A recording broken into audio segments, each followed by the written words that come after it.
You walk away from a normal conversation. Nobody raised their voice and nobody insulted you, yet you feel smaller. It just hangs in the air like an invisible tension, clouding your confidence without leaving a single fingerprint. When you try to explain that feeling to a friend, you hit a wall. Saying they were too polite or they smiled too much makes you sound needy. Without obvious cruelty to point to, you drop the subject and wonder if you're being oversensitive. You are picking up on a specific psychological dynamic. It has a name: contempt. While often confused with anger, contempt operates on a different frequency. Anger implies you matter enough to warrant a reaction. It is an investment in an apology or a change in behavior. Contempt is the quiet assertion that you are beneath the perpetrator. It communicates that your ideas, your presence, and your feelings simply do not register as important enough to even trigger frustration. This total dismissal is effectively an invisible attack.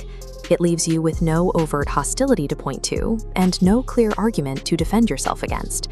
Dr. John Gottman spent 40 years observing thousands of couples in a lab, analyzing exactly how people interact to predict which relationships would fail. Gottman found subtle nonverbal dismissals were the highest predictor of relationship collapse.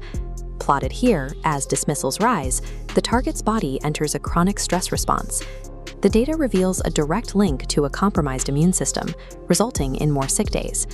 Persistent exposure to this dynamic creates a measurable biological hazard. Your body registers the lack of respect as a threat to your safety, damaging your baseline physical health over time. Curious, leaning in, if this behavior is physically destructive, why do intelligent people spend years around perpetrators without noticing the pattern? Your brain uses a built-in politeness bias to resolve social discomfort. When someone's behavior feels off but remains ambiguous, your brain defaults to the most charitable explanation. They aren't being rude, they're just distracted or simply busy. For empathetic people, this bias triggers a trap called cognitive dissonance. This charts the self-doubt loop. You cannot simultaneously care for someone and realize they view you as inferior. To fix this conflict, you invent an excuse, reaching the node self-blame. You internalize your own inferiority to protect your idealized image of them. Your high emotional intelligence makes you a target.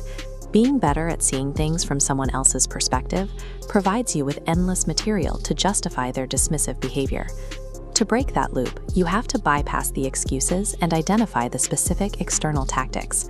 Once you see the patterns, the behavior loses its power to keep you questioning yourself. First is the public correction. They jump in to fix a minor detail or precise wording while you have an audience. This isn't about factual accuracy. It's a positioning move to establish that they are the authority and you are the student. Then there is condescending support. They offer help in a way that announces your limitations to everyone in the room. By saying, "Let me explain this to her," they frame you as incapable, even as they appear to be helping. Watch for the shielded joke. They deliver an insult wrapped in humor, forcing you into a lose-lose situation. If you react, you can't take a joke. If you laugh along, you've endorsed your own diminishment. Next is the tactic of attentional starvation. While you speak, their eyes drift past your shoulder or toward their phone. This communicates your words aren't worth their full focus, yet it's subtle enough to be completely deniable if you call it out. They also use performative inclusion. They ask for your opinion to create the appearance of a balanced dynamic, only to completely ignore your answer and do exactly what they planned from the start. Finally, look for the enthusiasm gap. Share good news, and they'll offer a flat, deadened response. Contrast that with the genuine warmth they show to others in the same room. People cannot fake enthusiasm equally across the board. These behaviors share one purpose: maintaining a hierarchy.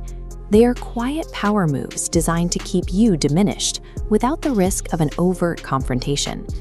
To confirm your intuition, look closely for microexpressions, involuntary facial movements that flash in a fraction of a second, betraying a person's actual emotions, regardless of what they say. Paul Ekman's research identified one specific tell for contempt. It is the only asymmetrical expression. One lip corner pulls back and up very slightly. It's not a smile or even a full smirk.